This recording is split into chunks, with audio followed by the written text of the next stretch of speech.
like fire in the dark. Fenway roars loud, breaking the spark. Green monster rising, shadows tall. Home of the dreams where legends fall. Red Sox Digest. Feel the heat, feel the flame. Red Sox Digest. Chasing glory, chasing fame. Red Sox Digest. This is the heartbeat of the game. Echoes of the past run through the ground. Ted and yells, their spirits resound. The crack of the bat, the roar of the crowd. Boston's blood. Welcome into Red Sox Digest, everybody, our weekly Tuesday live stream, but this one has a special feeling behind it. Jace Andrews alongside Houston Kellman, and the WBC is tonight. Not just the WBC in general, the WBC championship game, in which we were just talking literally moments ago. The reason these two teams are in the championship game, the team of the US of A, led by Captain America, not Aaron Judge. That guy cannot hit a ball for clutch in his life. However, damn, does he have an arm. And in Venezuela, you've got Wilyer Abreu, who arguably is the reason they weren't even in the semifinal, much less here in the championship game.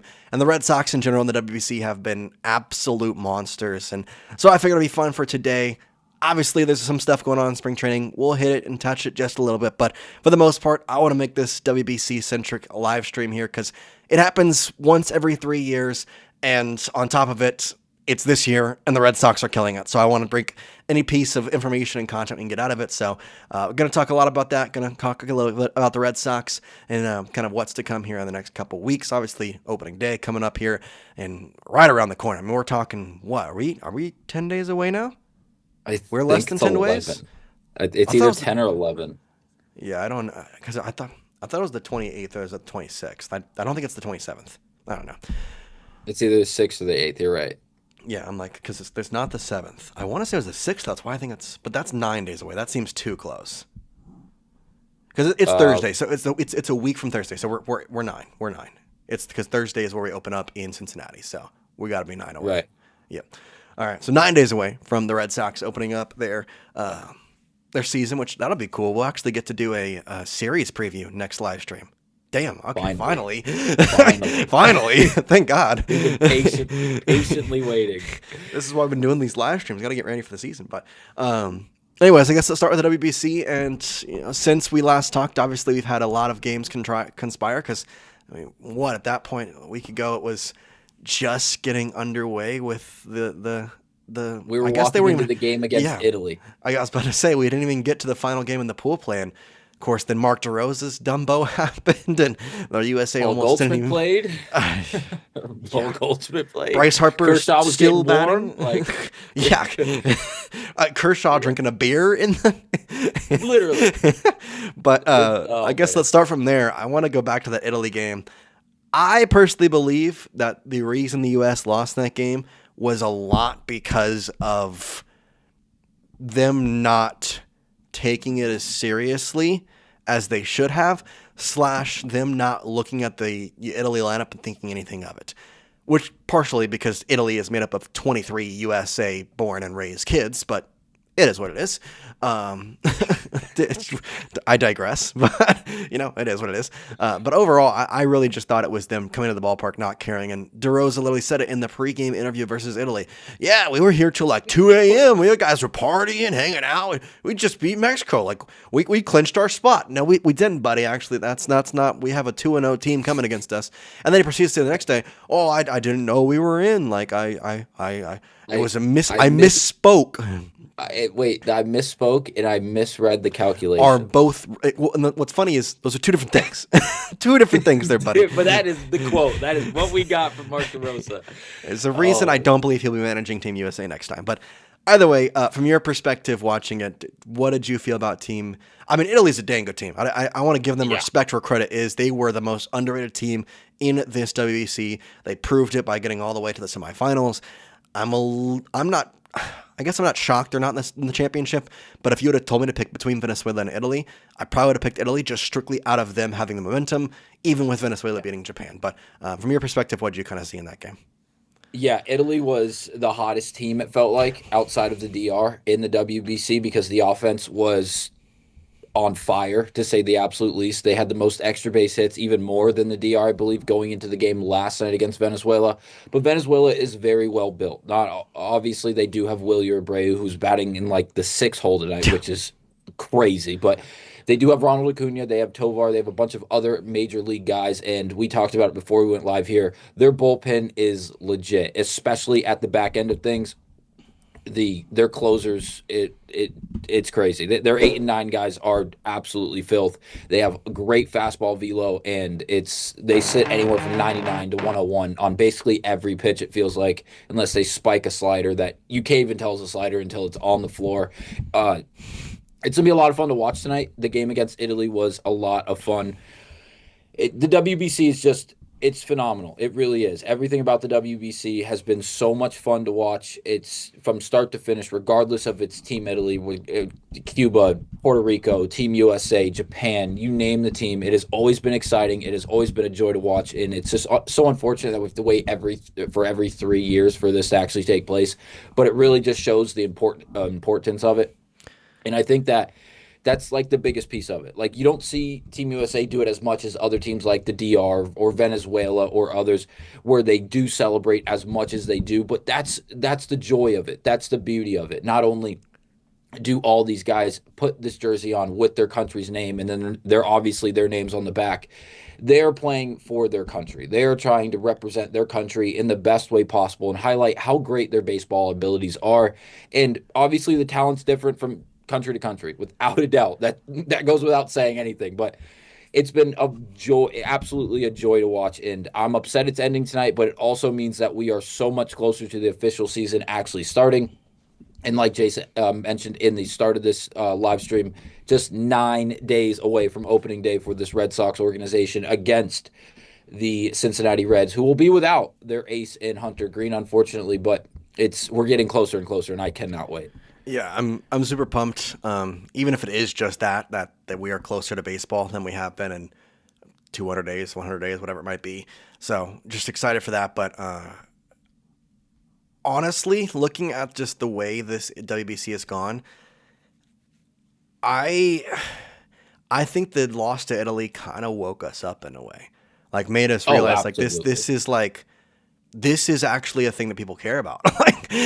This isn't just some stupid team race. Yeah, this is not DR, Japan, and US. Everyone's out there competing. Exactly. I think that was a big thing, and I think it also just helped out with just the mindset of everybody going into the rest of it and knowing, like, hey, we barely got to here. However, that being said, we got the maybe easiest pool winner ever in the history of World Baseball Classic. Canada being the pool winner, don't get me wrong, their team is fine. Them being a pool winner, that was crazy. That entire pool with Puerto Rico, Canada, and what was it, Cuba down there as well, Panama and Nicaragua. Or no, Nicaragua was in Miami. So who was the fifth? I don't remember the fifth. Puerto Rico, Cuba, Panama, Canada, Panama. I'm missing the fifth. I don't know who the fifth is. It wasn't the Netherlands. No, Nicaragua. It was Nicaragua, wasn't it? Nicaragua. It had to have been. I'm gonna tell you right now. I was thinking Netherlands. Colombia. That's what it was. Puerto Rico, Cuba, Canada, Panama, Colombia. I'm pretty sure they were all like vying for the championship spot. Still, like after 2 games, it was a neck and neck type thing, and that I don't know. It was weird, but either way, we got the easiest pool winner I think on planet Earth. But that being said, then you face the DR, and I'll say 2 things about the DR that has relation to tonight. Yeah, I think our offense is not as good as it should have been.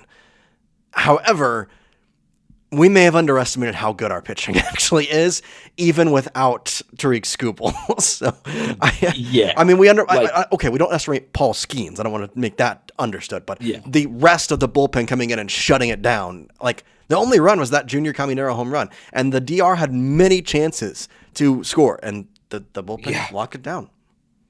Yep. First, a few things to credit exactly what you said.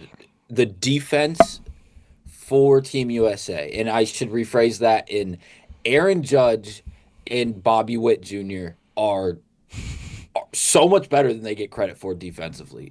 Aaron Judge with the highest velocity throw he's made in 3 years, I think was the number, 96 miles per hour from right field throughout Tatis before he even started to slide.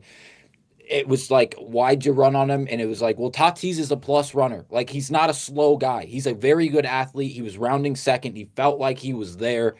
He had no chance. He had no chance. And then Bobby Witt, I'm getting chills just thinking about the plays. Like, seriously, I love this kid. I know he was good. I know he's been good. He's very highly touted. Was a top prospect. He came into the Royals organization. He's been good. He's hitting around 300. He's great. He's been underwhelming, though, a bit offensively. At least he was last year compared to what the bar was raised. Everyone's like, he's going to win an MVP. He's going to win MVP. It didn't pan out last year. The defensive abilities from Bobby Witt that have been on display in the WBC specifically over the last week and some change, over the last 6 games that have been played for Team USA, you cannot vocalize how great he has been. Not just the games against the DR, but the games before that against Italy and then Mexico. Like, in one inning, he had 2 Sports Center top 10 plays at shortstop. One, he threw out Kirk literally from his butt. I mean, it is Granted, Kirk. It was Alejandro Kirk, so he's the slowest guy in the world. But then he throws out the next guy. I can't remember exactly who it was, but probably Rowdy Tellez. The diving play, yeah, probably Rowdy Tellez, which makes it seem not so great. But it is great.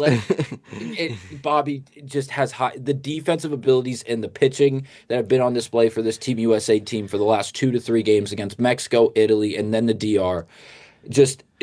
It's been insane. It really has been, and it has to be addressed. And if that defense shows up again tonight, they're going to have a legitimate shot to win.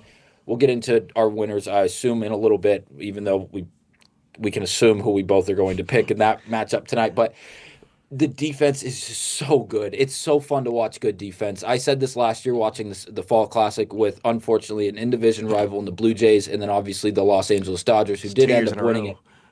Right?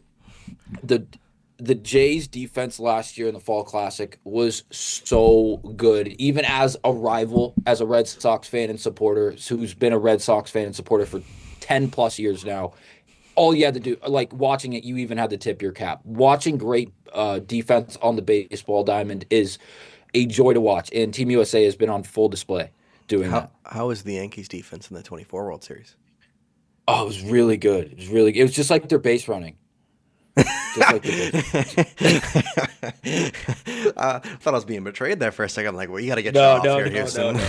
Their defense is just like their base running. It's absolutely horrible. You think they're like, I don't know. There was a few moments in the WBC not involving Team USA, but it was like other countries that weren't really necessarily known for baseball or weren't looked at as a powerhouse this year in the WBC, and some of the base running errors were just you sit there and scratch your head and you're like, who's did you tell him to go? Like, what are we doing? Is this all predetermined? This was a pop out to short. Why did he run on third?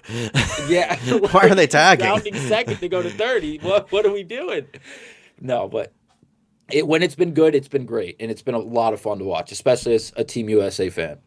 I agree. It's definitely been fun to watch. I always am sad when it ends because I'm like, 3 years from now. Which brings me to the next question.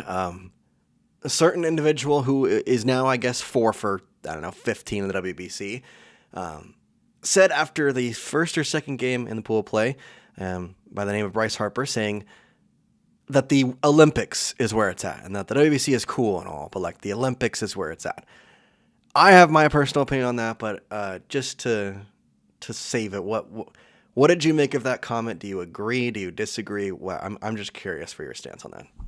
I'm going to be so honest with you. I did not see Harper's comments. You didn't see that? I don't even know what you're alluding to, but Harper straight up, they were asking about the Olympics and coming up in 2028 and how, is he excited for it? And he was like, well, yeah, I'm super excited. In fact, I mean, don't get me wrong, the WBC is cool and all, but like the Olympics is what people actually care about. Like that's what I'm excited to play in. As if he was just kind of degrading the WBC in a way during the WBC. More or less, do you think the Olympics are on the same level as the WBC? Do you think it's better? Do you what's the vibe? The only thing that changes if baseball is then You're going to be announced pausing as the a season as well, because it's going to happen in 2028. okay, that's interesting. That's really interesting. So the Olympics, the name, like the the brand of the Olympics is massive. It's huge. You get every eyeball in the world, not just USA, not just your specific country. Like everyone watches the Olympics for one reason or another, whether they like the events that are going on or not. But the WBC doesn't have the same recognition in the sense of titles and the brand, if you will, that the Olympics would maintain. Obviously, the Olympics have been around since freaking a I don't trillion know, years. a You know what I long mean? time. Like it's been The around for a Romans were long doing time. it. Yeah, that's what I'm saying. Like it's been around for a long time. It is what it is. It's like the biggest global stage for any competition or athletic event. So that is going to be adapted, and that's something that they're going to take over. But let's make sure something's abundantly clear. The WBC and the brand of baseball that is being played in the WBC will never be replicated. Now, if you change the title of it and you take away the WBC entirely and you just say, hey, every 4 years we're going to have the WBC, but it's going to be Olympic baseball instead, not much is going to change outside of the viewership will probably go up a little bit, if I had to guess. The amount of teams may change, possibly. Like, I don't know I how don't many know. countries are Yeah. going to be like, hey, we got enough guys to play baseball at a high level, but we'll see how that pans out. But it's not going to change. It nothing. There's the environment in WBC is unlike anything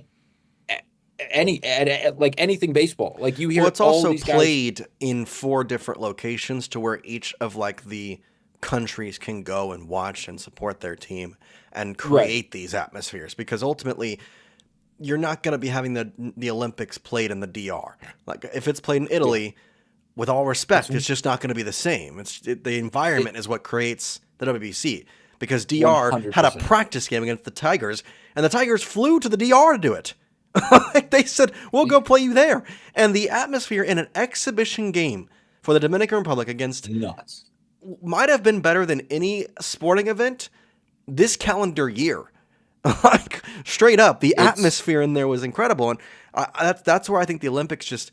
I get from the perspective of like it's a bigger name, it's a bigger thing, but ultimately at the end of the day, you're not going to get the same thing because it's not going to be played in the DR or in Mexico or in Miami, where a lot of Hispanic culture is, and a lot of Venezuela fans are going to be, where a lot of DR fans, where a lot of Mexico fans are going to be. I mean, heck, Mexico playing in Houston, that might be even bigger than Miami. Like, it's just the atmosphere that it creates, and the horns and the trumpets and the sounds and the there's nothing ambiance of the better. game. There's nothing better. Exactly. Like even being in LA, that's going to be great this 2028. And the Yeah. games are going to be cool. And I know we're going to have a really fun time watching it. But I still can't help but think that we're going to be going into that 2028 Olympic season thinking, this is cool, but like the WBC is in like 5-10 months.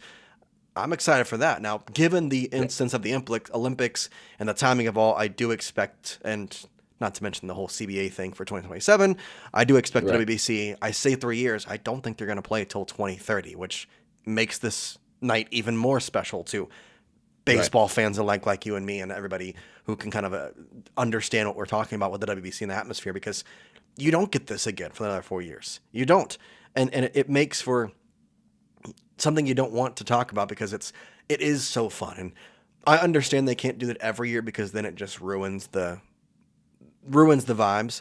However, I would not be mad about doing it every 2 years and Yeah. and We're figuring we're out getting what way. we're getting spoiled now. We're getting real Because spoiled. I'm just, I mean, and I don't know if it's just the time, and maybe it's just because I'm older.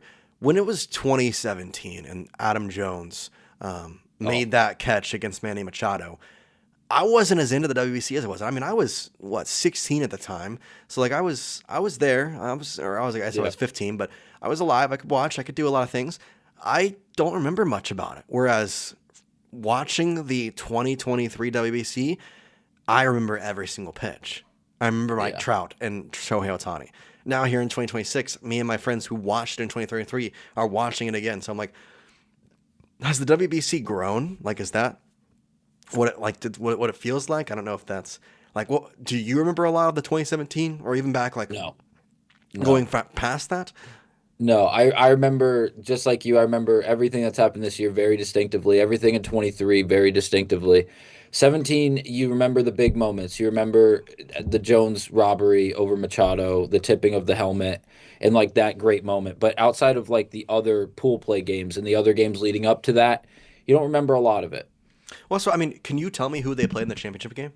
I watched the highlights last night and was like, wait, what? In 2017, I'm gonna guess Cuba. Nope.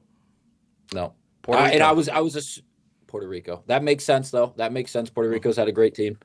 Well, that team, they had Yachty and Javi and Yes, yes, so that that was a makes good sense. Puerto Rican team because I remember there was a big moment in that WBC where Javi caught the ball from Yachty and was the no look tag. Yes, the no look tag. Yes, and where he's already pointing at Yadier Molina. Molina's up walking to the dugout, and the ball's not even in the glove. But Javier knows that he's got him.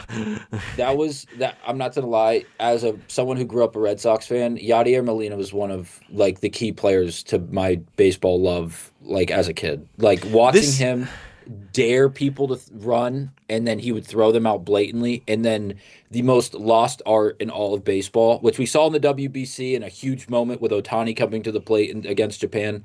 The back pick is such a lost art, and Yadier Molina would do it like once a week. He would get someone on a back pick at third, at first, and everyone would look around like, what? Why would he possibly throw down? Like, why would he do that? I was getting signals from the bench, or I was getting signals from the first or third base coach, and all of a sudden he's out walking to the dugout because Yachty was a 10 million IQ player, and he had the arm strength of a freaking Greek god. That was a lot of fun to watch. Yeah, that's like I remember. Like it's 2017. It's like you said. I remember the moments. I don't remember the like intricacies of it, but. Either way, that does lead us to tonight, and we can kind of start breaking down this game. Throw up the lineup here for the USA squad tonight. Real quick, Jace, before we get to that, just to go off of what we were talking about with Harper to start this conversation. Yeah. Did you see Aaron Judge's comments? Oh, that he said it's better than the World Series. Correct. Yes. I will say this. I am a Yankee hater till I die. But Aaron Judge is the one player that I have always wanted to root for, and I finally get to, and he is saying the right things. And he even said the best quote of all. Did you hear the one about Roman? Yeah. Okay, here it is. So he was talking about Roman Anthony and Bobby Witt and just how impressed he was with their calmness, their collectiveness, especially in the atmosphere that he just described as better than the World Series. And then he proceeded to say that, it's kind of weird. Me and Harper were talking, and obviously we feel as though like he's like, I don't want to be given the title, but we were kind of elected by our teammates as like leaders for this USA squad. And now I'm thinking like, 3-6 years from now, I just hope Roman and Bobby, who are the leaders of them, that day, I hope they want us or let us come be on the roster. Like he's like, I don't even have to play. Like Roman can literally play every single bat I have. Just let me be on the roster. And I was like, you know what, Aaron Judge? I'm still going to roast you for not being clutch when you should be. But dang, if you were making it even harder and harder to hate against you every single time. And I don't know. I will say the one thing I like about Judge is that a lot of the Yankee greats are great baseball players, but players that I can't like just because of history. Judge will be a player as long as things go down the way it's been going, that he will go into the Yankee Hall of Fame, and I will be like, yep. Good for him. Good for him. I am happy for him. He'll go in the baseball. Like I will be clapping and be cheering because I do appreciate him and what he has done for the game. But besides the point, I saw what Judge said. That did find me a little bit intriguing just because that's a duality to have somebody say the Olympics is more important when it hasn't even happened yet. We don't know what it's going to feel like. And then some guy's like, oh yeah, I was on the highest stage 2 years ago and this is better. Like, okay. Not even 2 years ago. Yeah. Well, 2 years ago. You're technically, right. You're right. About a year and a half is what we're going on now. But here's the lineup for tonight's contest: Venezuela, United States. Witt will be leading off. Harper will bat second. Judge will bat third. Schwarber will bat fourth. Bregman's back in the lineup, batting in the 5 slot. Anthony will stick in that number 6 hole. Will Smith keeping up with the Cal Raleigh. And I have a question for you, just baseball related, before we get to the lineup, but Will Smith will be batting in the 7 hole, Durang backs in the 8 hole, and Buxton will bat in the 9th hole. Nolan McLean will be the starting pitcher. It's not against Italy, so hopefully he doesn't stink. He also went to if I can get it. He went to Oklahoma State, so go Pokes. Go Pokes. Nolan, please don't ruin my college. Anyways, but represent well, please. Yeah, please. He wasn't even a pitcher for the Cowboys. Funny enough. Yeah, which is anyways, crazy. But which is crazy to think of. Just a quick caveat and kind of jump in here. Will Smith starts for the second game in a row. Raleigh has had an interesting WBC for so many different reasons. The question I guess I want to ask most, because I have an opinion on it, was last year a fluke? That's too harsh. That's too harsh. I'm going to say yes. I think it was a fluke. Cal's not going to get anywhere near 60 home runs. Okay? Ever again. Never again. Is he going to hit 30 to 40? Possibly. I say 30. I say 30, 35. Yes, I would love that ballpark. I love that ballpark without a doubt. But that's true. Fluke is so hard because he literally caught every game. He didn't let one pass ball go. He didn't have one pass ball. Last year. Okay. I was like, have you watched there was a very clear pass ball. We were talking about last year. Last year, he caught every game. Okay, that's huge. Like, catching in baseball that's a difficult job. And that's before last year, I guess, they did have the earpiece and they're doing the pitch comm, whatever. No, last year they had both. Last year they had pitch comm. That's what I'm saying. Last year they did. Oh, yeah, I see. I was going to say he was calling signs and everything, but I got you, but he wasn't. I got you. So the idea of playing catcher, he caught every day. He didn't have a pass ball until like game 4 of the World Series, and then he had one because it was absolutely spiked. And like it happens, things happen. But the fact that he only had one in the playoffs, in the world, or going in trying to get to the World Series late in the playoffs. That's amazing. A crazy defensive feat that he's going to have on his resume, and he should. That's a huge accomplishment. And then the home runs, like you can't say that's a fluke. That's like saying no. And I know, like it's just how you can't hit 60 of them and have it be a fluke, right? Like there's no way. 60 of them in a year. Listen, is he? I'm not saying the home runs were flukes. I'm saying the season. Like how good he was. Maybe fluke's maybe not the right word. Like a outlier. Yes, maybe that's outlier. like other stratosphere outlier. Yes. He won't reach 50 in his career again. Maybe even 45. Deal. Yes. Okay. Absolutely. Okay. We can agree on that. Absolutely agree. I think I've had this conversation with an old head that is an old baseball head to be exact. Yeah, he's an old. Just head. a random old head. This guy off the street was talking baseball with me. No, I work with him. He's been watching baseball for 55, almost 60 years. He has seen a lot of baseball. He told me this, no joke. We had this conversation in this last week or so, and he thinks that Cal is going to have a very different year this year. And the more that I keep watching him, especially in the WBC, I agree with him more and more. I don't think he's going to do anything close to what we saw last year offensively. Defensively, if he catches 99% of the innings, like that is still a huge accolade. That's still a huge accomplishment and something he should be patted on the back for and praised for. But the offensive numbers, like, I don't be surprised if he is an average hitter with a very, very average WRC plus this upcoming year. So I saw a video on TikTok, and I wish I could give credit to who it was. I mean, it was a bit greater, so I don't think he needs the credit in some ways. But either way, the Seattle Mariners have had a terrible WBC. Like, Randy Arozarena has stunk. So has Julio Rodriguez. Maybe that's what it's probably just baseball. Or it's probably just baseball. But so shout out to them because they put all the stats together. Like, Julio, Randy, and Cal have batted combined like 200. And Julio's the one who's batting most of that at 230. So, yeah. Because Cal's got no hits and Randy has like a 160 average. So, like, it was bad. But I can't believe Cal not shaking his teammate's hand. Like, I understand he said he was going to do it and Cal said no. There's been some, I've gone back and forth on my opinion, but I I feel like the WBC is supposed to be about being fun and having fun, and I feel like shaking a hand is fine. I understand there's a competitive aspect to it, and I get it, but like, you're about to go play with that MFer for the next 162 games. Just stand up and say, "What's up, buddy?" during a pool play game. If it was the knockout stage, I might have a different look at, but it is a pool play game, my guy.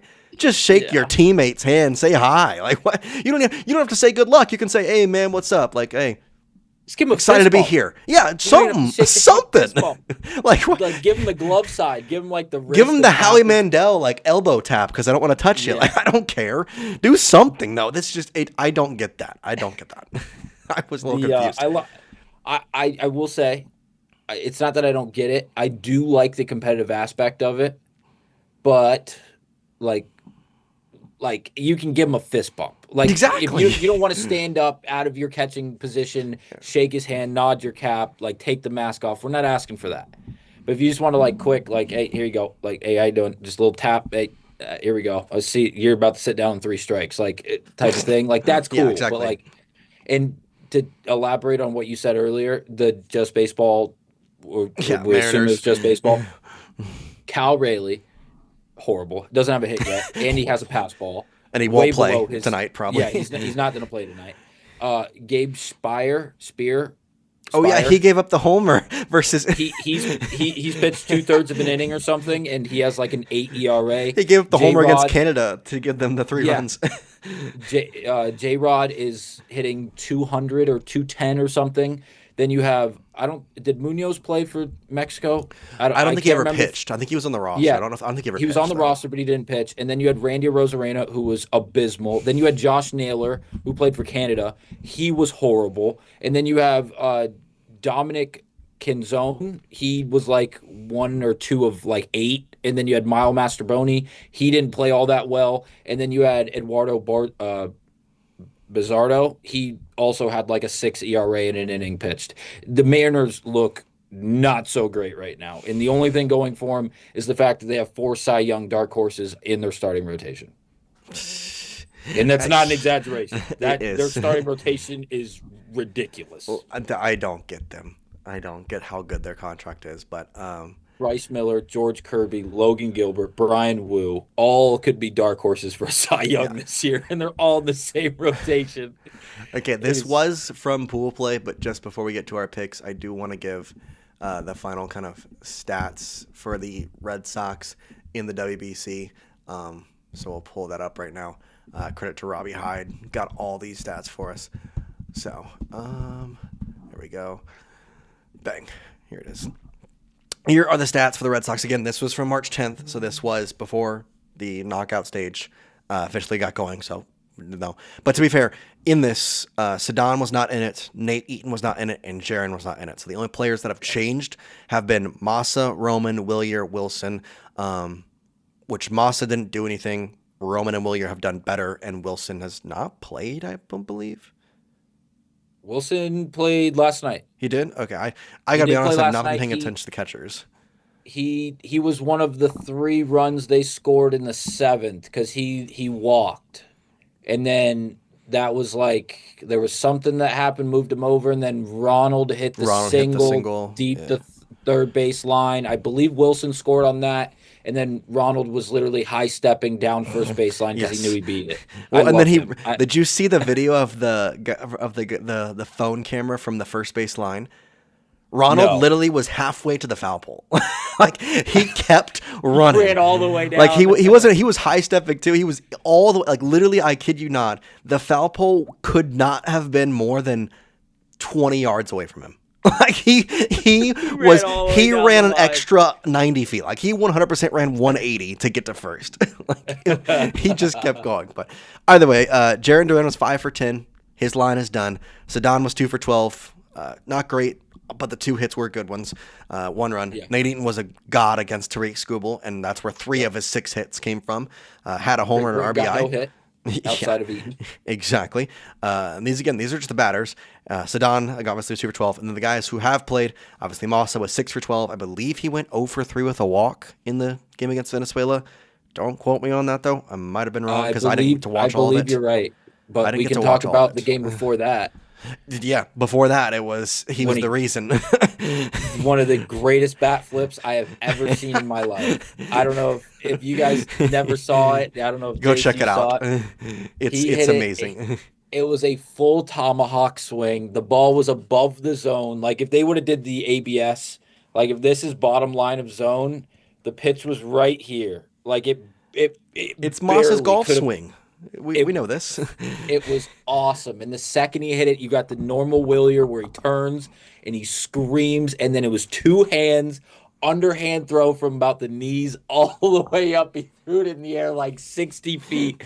And then thank God someone caught it, because that could have been shrapnel coming down. Kill somebody. Dude, we threw it so high in the air. It was so good. But then you got Roman 4 for 11. Obviously, he's been a key contributor in the knockout round as well. Wilyer has arguably the biggest hit of the WBC, I would say, at this point in time. Do you agree with that? I kind of threw that out there with just no context, but the 3-run homer that Wilyer hit, do you think that was the biggest hit thus far of the WBC? In the WBC? Yeah. Do you think that was the biggest one? You don't think so? No. What was it? I'll tell you which one it was. It was our savior. What do you mean? Roman Anthony was the biggest swing. Are you kidding me? I mean, I get it. 1-1 in a game that should have been 8-10. Yeah. And Roman Anthony, lefty. When they said, you know what? He's 21. He's about to turn 22. He's in the biggest stage of his life right now. Go get Gregory Soto out of the pen. Let's see if this kid can hit lefty. There's no way he can, right? There's no shot. And what happened? Roman hit one to Greenland from Miami. Okay, it was beautiful. I mean, it was green when they hit it, where he hit it. He was green when he hit it. It was, oh man, that was in my opinion, that was the biggest swing. It might have not been the biggest energy moment, but it was the game winning run. Basically, I know it didn't happen in the ninth. I know it didn't happen in the bottom of the eighth, but it gave USA the lead that they're able to hold on to. It was a massive swing in a very tough situation, and it won USA the game. It did. I'm happy with either of those, because that just proves my point. They're both Red Sox. I was about to say They're both the Red Sox. And then to credit the pitchers, Garrett Whitlock has been downright nails for USA, dude, and might pitch 2 innings tonight. Greg Weissert struck out Aaron Judge to send USA packing. He said, USA, nah, bye. Leave, I'm good. I got it. Ranger Suarez has been mid, if not bad, but we'll skip past him. Yeah. He's also testing out a bunch of stuff, so I don't know if that continued out. I don't know if that continued out in the WBC, because remember we got that report that his spring training was terrible, and then he got that report that like he has been testing pitches and has not cared. Like he's trying to figure out some stuff. So I don't know if he continued that in the WBC or not. I mean, he had one game that was okay, and then of course the game against Japan, all 5 runs were his. But it also is Japan, so I mean, to be fair. But either way, that being said, those are the Red Sox stats for the WBC. Obviously, we have one more game left with tonight's contest. So that leads us to this. We now have the lineups. We have everything. What is the final score prediction, and what is your winner? Go ahead, Houston. I have to check one thing before I give you my answer. 1 second. 1 second. 1 second. It's coming. You're good. It's You're coming. good. You take your time.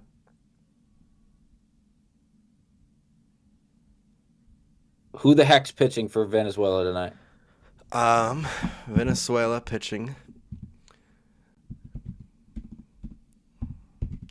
It's something. I saw his last name, but I didn't see the first name, and I have no idea who it is. Rodriguez. Is that Rodriguez of the Arizona Diamondbacks from a few years ago? The Rodriguez in question is going to be Mr. Edgo. I forgot. Former Red Sox and now Detroit Tiger, or I guess now Arizona Diamondback, Eduardo Rodriguez will be the pitcher tonight. Beautiful. That's exactly what I thought and hoped you were going to say. The pause. 7-3 US. 7-3 US. The bats turn on tonight, and bats turn on because if we don't score early, it's a problem because the closers are for Venezuela are freaks. 8 and 9 for them are absolute freaks. They're big league guys, 110%. The Team USA needs to put themselves in a position the first 6 innings of this game to make sure that it doesn't matter if those guys come in, because if they do, the game's going to be much harder than it needs to be. Venezuela has Ronald Acuna and other great major league guys. They don't have the amount of talent we do, and outside of those 2 guys closing out the game, their bullpens can't compete, in my opinion, because Bednard's been phenomenal. I can't believe I'm saying that. I would have bet against him in every moment that he's had in this WBC, and he's done nothing but live up and surpass all expectations. And obviously that goes without mentioning Whitlock, Mason Miller, and the other great pieces coming out of that bullpen. I'm really hoping it's like a 7-3 game. I'm going to say 7-3 US. I think Gunnar comes in this game at some point, makes an impact. Bobby Witt is going to be doing cartwheels at shortstop, making throws between his legs like it's banana ball, and it's going to be a great time. Only got 3 things to say. God bless our troops. I was hoping you were. God bless the USA. And gentlemen, start your engines. It's Freebird. I had a feeling it was Freebird. It's not going through. We're winning, and I think we're going to win this one pretty heavily. I'm saying 7-3 USA. 7-3. Same score prediction. Oh, I was too busy getting Freebird. I was screaming in my ear because I was trying to get it going. I love it. 7-3. Okay, so that was not copying. I fully just did. That's kind of crazy. The Freebird while I was. I had it in my hair. I was like, okay, now I got to get this on my phone, and like, it's not coming through. Oh, it's so good. 7-3 US. So we're on the same page there. You know what? I will say, I think it did come through on the stream because I'm talking to you in my headphones. I'm talking to the people in my mic. Who knows? Like that. I don't know. Okay. Whatever. I like it. Either way, it was Freebird. It was Freebird. It was Freebird. I love it. We got about 15 minutes, so we'll wrap this up with a couple bit of spring training notes for the Boston Red Sox. I feel like today we can just go kind of through what we saw today from the game because everybody did hit, so I think we can both just go ahead and pull up the stat sheet. I mean, we kind of know what happened. Sonny Gray on the mound. Yep, Sonny Gray. And, hey, 3 runs, 2 of them in the third, so pretty good. 4 walks. Hey. Pretty good. Pretty good right there. And Zach Kelly went out there and didn't give up a single earned run. I still think he's better than people give him credit for. But here are the stats. Masataka is back, and of course he's not wearing Team Japan, so he's 0-for-4. Just put him in the Team Japan jersey. Let him wear 2 jerseys. Japan can be underneath. I don't care. But let him play in that. Story went 2-for-3. Monasterio pinch hit for him was 0-for-1. Duran was 0-for-1. Sogard was 0-for-1. Durbin was 1-for-3. Campbell came in. I believe he walked in the 1AB he had. He did because he was 0-for-0. Yeah. Duran also walked twice today. Okay, he went 0-for-1, but he did walk twice. I was watching the game, and then I was kind of here. There we go. There's the better stats. I have it all. Meyer had 1 run, 1 hit, or 1 run, 1 walk, 1 strikeout. So he had a pretty, just okay day for him. Past Meyer, Chang. Do you think we're gonna put him in the minor leagues? Su-Che Chin. Yeah, Su-Che Chin, because we technically has a 40-man roster spot, so we would have to DFA him and then get him in the minors, right? Yes. You'd either have to designate him for assignment or you'd have to. Yeah. I mean, he can accept an assignment, I guess, if you give him to the minor league camp. But either way, he was 0-for-1, so there's that. Sedan was 0-for-2. Ward came in. I believe, did he walk too? You have the walks. He walked, and he did not steal a base today. That what dude, the heck? If you guys, he needs the record. He needs has more on the record. Oh, I was gonna say. Yeah, no, I knew. Got it, and then he pulled the second bag. base. Oh yeah. He pulled it out and then put it right back. I was like, this is awesome. He's a problem. The only problem is there's nowhere for him to play. I believe he'll be our pinch runner this year because. Well, here's the thing. So. You look at the people we had last year. There's spots on the roster we could throw him in there and just be a pinch runner for. However, Nate Eaton's also fast as hell, so I don't know. Yeah. IKF went 1-for-3. Vinny Capara went 0-for-1. It's Vinny, right? That's his name. Yes. Yeah, Vinny Campara. I was like, I swear it's that. I just got the like other one. Also, Sandy Leone played against us today, which is a blast in the past. I saw him come up and I was like, he's still playing? This guy's got to be like 55 years old. Carlos Navarez is 1 for 3. Nate Eaton was 1 for 3. Matt Theis came in the game. He had no ABs. And Andrew Castro came into the game. I believe both of them did not take a swing. Maybe I'm wrong. Let me go look. Castro did not swing, and both of them they came in for defensive substitutions. They did not have an AB. In terms of pitching, Gray was 3 1/3, 4 hits, 2 runs, 2 earned, 4 walks, 3 Ks. Didn't like the walks, but again, spring training is built for messing with stuff. Hopefully that's what it was. 1 walk for Kelly in .2 innings pitched. Did not give up anything else. Ended up getting the win. Peyton Tolley, though, is where the news comes at. 4 innings, 3 hits, 5 Ks. The more and more I look at Peyton Tolley, the more and more I've said this since we started, and I think that he's such a long-term relief bullpen guy for this year. Like, put him in that spot, please. Yeah. Please. And then Keller came in and got the 1 inning save.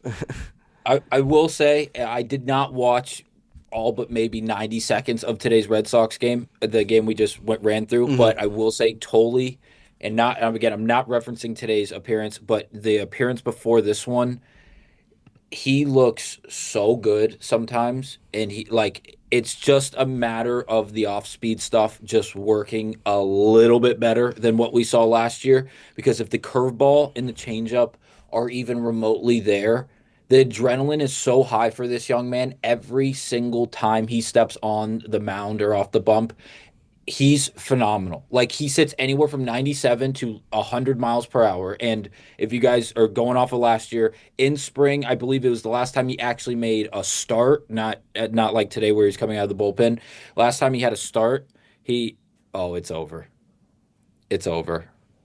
Also, PCA and Roman are now best friends with Alex Bregman, which really makes me I love it, but I'm also scared. I love it. Please, Roman, don't go to the Cubs. Bregman won't be there by the time. No, man, what are you talking about? Bregman won't be there by the time you're even available to go to him. I would rather have PCA. We can get PCA over here. We can sign him to a deal. Roman's going to hit 90 home runs this year, and then Breslow's going to give him a new contract, and he's going to throw the 7-year one that we just gave him away, and he's going to give him a 15-year contract, and he's going to retire with the Red Sox. I would be fine with, honestly, if he hits north of 45 home runs this season, I would straight up be like, you know that 8-year deal? Wipe it away. Here's a 10-year deal with more guaranteed money. Forget the MVP and stuff. You're making it. If he hits 45 home runs, I have to be careful with when I say this, but if he hits 45 or more home runs, I'll have the back of his jersey tattooed on my back. I'll have Anthony with 40. There's no, and this is more just comical. Obviously, there's no one on this Red Sox roster is projected to hit more than 20 home runs. Which is BS, but besides the point. Who's doing the projections? Yeah. What? We should have 5. Roman hit 9 in 60 games last year. Just a quick little snippet. How many players do you think on this Red Sox team can legitimately hit 20 home runs? Because I truthfully think there can be 5. Jarren.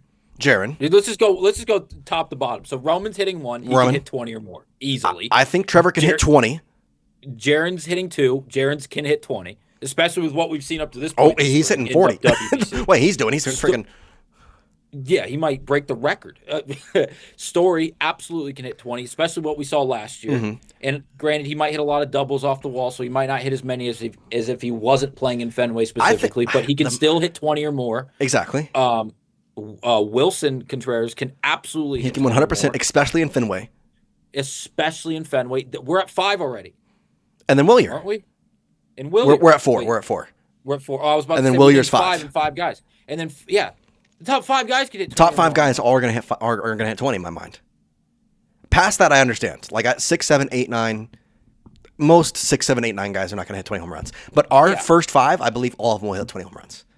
Yes. And then you have guys like Roman, and you have guys like Wilyer, and possibly even Jarren that should hit 30 or more. Well, and there's a ever so slight possibility, I say this with very loose notion, Ceddanne Rafaela hit 16 last year. There's a chance he hits 20 this year. So I'm just put him out there. He could hit 20 as well. if he can hit the ball, if he can pull the ball in the air for longer than a 10-game stretch, How many times have we said this? he might hit 30 of them. That's what I'm saying. Like, he can do it if he plays in the right way. But even there, that's 5, I think, baseline that can do it. I think there's a 6th in that list that could do it. And I'd argue there might be a surprise that comes in here and starts smacking the ball around as well. Like, there might be that. We might have the reincarnation of rookie Tristan Casas come back. I don't know. Who the hell knows? I tell you what, that conversation's getting really interesting. I know we're closing out this stream and we haven't talked about Casas. We didn't plan on it, but that conversation is getting very interesting. How so? Because I don't want to spill the beans on my thoughts too early. Since you brought it up, I'm gonna make you go first. Okay, I'll go first. But we don't have to have this conversation now. It's just what I've seen. We've got 9 minutes. Let's dedicate those 9 minutes to that. I think that's a very good conversation to have because we are getting close to the season, and Tristan Casas' questions are still there. And it's not just the questions. It's the conversation points. Like if you're like Jace and I, who every time we open X or Twitter, however you'd like to address it and name it, every time we open it, I'm assuming for Jace here, it's a lot of Red Sox stuff. It's a lot of Tyler Milliken. All of it. Yeah.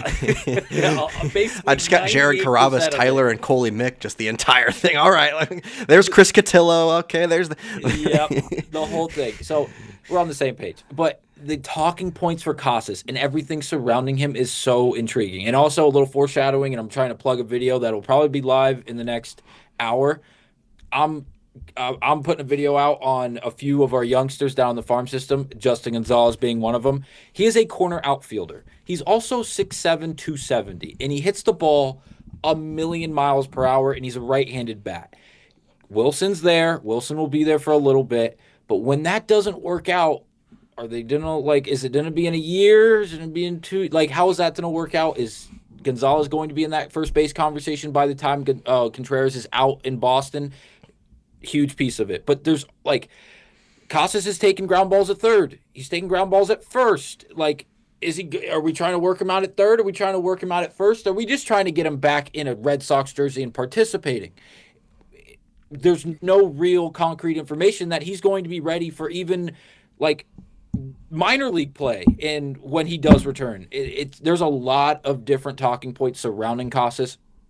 I honestly, last year I sounded like a broken drum, broken drum, right? Every time we talked about this, or broken record.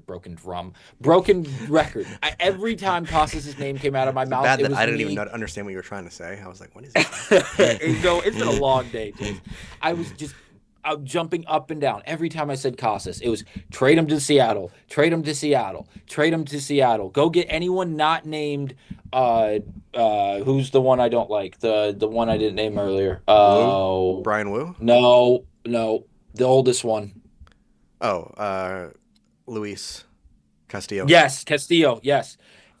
Any of them, any starter not named Castillo from the Mariners, 1 for 1, give up a prospect with Casas, do something, please. And then his leg falls off, and then we lose another season of Casas, and it's horrible. I want to see him play. And now the only goal we have for him is not, hey, we're looking for 30 home runs. Hey, we need 100 RBIs. Or, hey, we just want a good average, 260 guy, or whatever it can be, good defense at first. None of those are the goals for Casas. The only goal he has is returning to baseball activities. And it's so frustrating. Injuries cannot be controlled. They cannot be predicted. I understand that. But, this conversation's getting really difficult because it's getting closer to the actual season starting. We don't know exactly the timeline of when he's even going to get remotely close to returning to baseball activities at full strength.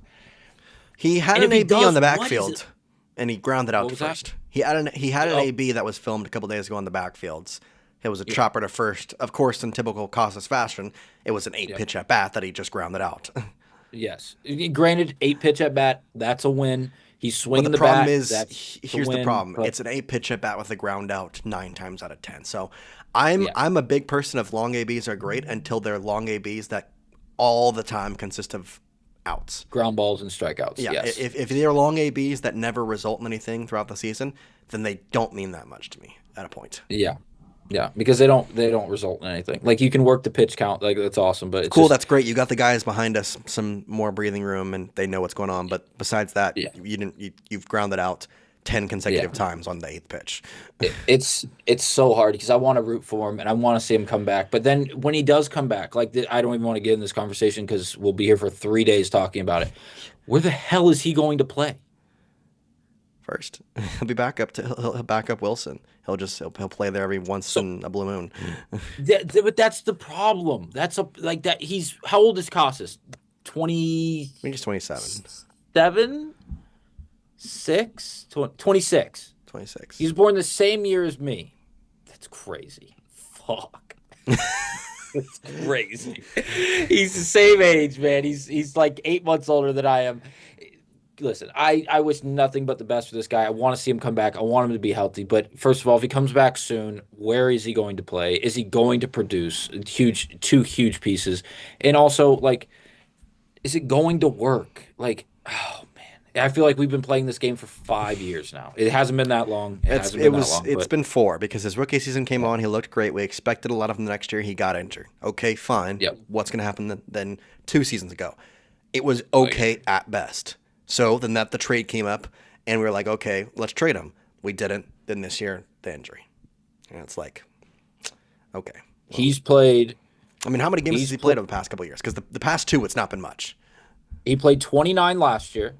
He played 63 the year before. In 2023, the 3 years ago, he played 132 with a 2.2 WAR, and he hit 24 home runs. In 132 games, he had 429 at bats, 24 home runs. Not too bad for a 23-year-old playing in Fenway Park. The year before that, his rookie year, played in 27 games. He had 95 plate appearances. He had a .1 WAR. But again, rookie year, he had 95 plate appearances. Like it was not. That's not a good sample what he's size. supposed to do. He also was behind the legend base. at the time, Bobby Dalbec. Yeah. Well, dude, Bobby, like that's Mr. Dahlback to us, dude. Mister, I mean, he's still hitting homers in spring training. He's just doing it in Japan. Did you see the tweet? Literally. Yeah, he's still hitting homers. Just a spring training demon. That's all he is. So then, I guess the final question, as we finish it off, then, what happens? Because if there's no trade value, like at this point, the Red Sox have 2 players in their system, one in the outfield, one in the infield, that in theory provide no value to them, even the slightest. I think this is crazy to say, and maybe it's wrong. I think Casas provides more value than Massa does, and he might be a worse hitter. But because we don't have a backup third baseman, where's Massa going to play? DH? I don't want to sit Jarren or Roman or Wilyer or Cedon. Cedon and Wilyer have to play in the field every day, so you're talking Jarren or Roman. You're not sitting either of them. That's tough. Like, who provides more value, Tristan or Massa? Massa, because he can play. As of right now, I guess. No, but you're true. right. You're right. You're unfortunately you're 100% right, Jace. You're 100% It sucks right. because I don't want it to be, and I'd rather Massa be valuable because I'd rather him. He's the better hitter.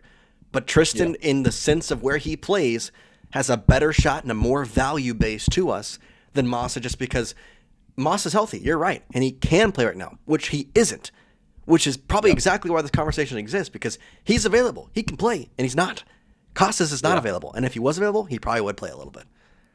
Yeah. He would definitely be the backup at first base. He'd find, and if he was swinging the bat well, and like they had a righty on the mound, there's opportunities where he would be the starting DH. Well, and I wouldn't be, I mean, with Wilson's age, I would not be shocked to say, okay, 7th inning, let's get Casas at AB here against the righty.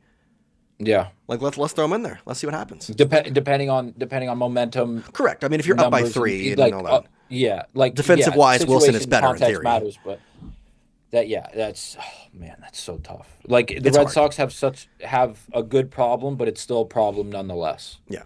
They have too much depth. Yeah. Not enough positions. I think unfortunately the problem is more or less they have too much depth and not enough like star caliber players. Like, don't get me wrong, I think as Red Sox fans we know what Duran and Story and Roman and Wilyer and Wilson are available and the capabilities they have. But we've almost built a team that no matter how injured we get, we're going to play the same. But that's also a bad thing, that no matter how injured we get, we're still going to play the same. In theory, you want a team that if you're injured, it's going to affect your team. I know that's a weird way to look at it, but it's kind of the truthful way. Like, if you look at the Yankees lineup, if Cody Bellinger or Aaron Judge got injured, they're going to play differently. Even if Roman got injured last year, we still played in similar characteristics. So Yeah. that's just kind of the way that it's hard. Of like, you have depth and you don't have enough stars. Depth is not a bad thing, but it becomes a bad thing when you're like, okay, we have Masa who's hitting great, but Jarren's also hitting great, but none of them, they're not like, one's not head and shoulders over the best, at least in theory. Obviously, I would tend to say Jarren, Yeah. but Yes. but either way. That's rough. Any final thoughts as we kind of end this off? Next week will be nice because we'll actually have basically a 40-man roster made out and a 25-man roster at that point. We'll also be able to preview the series for the Cincinnati Reds. So that'll be nice. We'll get to preview opening day. So a lot cool things. Like I said, that's exactly why I felt it was nice to do the WBC in this one. But final thoughts for today. Go USA. Free Bird. I wish it was playing. Just our outro music. Yeah, exactly. Or isn't Kevin James on TikTok with something else now? He's like Matt Taylor. Look up Matt Taylor on TikTok, and he is him. Also, this just came out, so I'm not going to spend time on it, but just a cool thing. So, that's cool. Yeah. Jarren Duran, Here we go. happy. That's nice. But yeah, that's all we got. Same final thought. Go USA. I'm going to be stuffing my face with wings while I try and watch this game and not puke because of how nervous I might be, which is crazy. I don't think I should be that nervous. Like in theory, it's a game that doesn't matter, but it does to me. It does. So it does. That's all it does so much. But that's all we got for you here today. We do appreciate you watching, and we'll see you next time here in the show.